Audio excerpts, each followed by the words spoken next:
আমি মানস দাস। সকলকে আবারও শুভ সন্ধ্যা। আর এখন আমার নিবেদন কবি কমল কৃষ্ণ মজুমদারের লেখা বইমেলাটা সবার নয়। আরে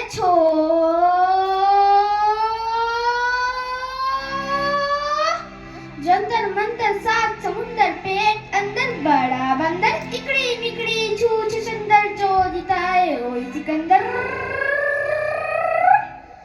খেলা হবে, ভেটকি হবে, সব বাবুরা পয়সা দিবে, লাশ দিখাবে, চমেলি লাশ দিখাবে। আরে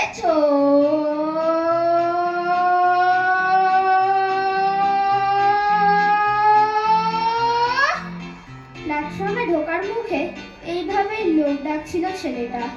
মাথায় টুপি, হাতে ঢোলক, গায়ে লাল নীল কাপড়ের তালি সারা জামা। দুই ভাই আর বোনকে নিয়ে দেখাচ্ছিল নানা কসরতের খেলা। আমরা যাচ্ছিলাম বাপির সাথে বই মেলাতে। বই মেলাতে দারুণ মজা, বই দেখার মজা, বই কেনার মজা, মেলায় ঘোরার মজা, ফুচকা খাওয়ার মজা। ট্রেনে আসতে দেরি করছিল।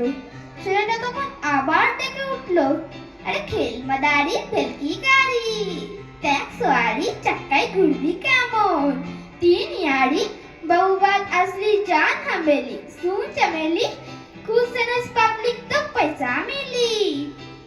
সবাই দেখলো একটা ছোট্ট লোহার রিংয়ের ভেতর ঢুকে যাচ্ছে তিনটি শরীর।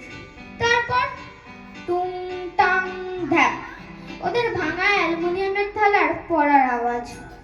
তুতুল হঠাৎ জিজ্ঞাসা করে উঠলো, বাপি ওরা বই মেলাতে যায় না? কেমন হয়ে যাওয়া মুখে বাপি বলল, না মা, বই মেলা তো সবার নয়। ওদের কষ্ট, ওদের জামা, ওদের ভাঙা থালা আমায় কেমন বুঝিয়ে দিল বই মেলাটা ওদের নয়। কেন নয় সেই প্রশ্ন করার আগেই ট্রেন চলে এলো। নমস্কার।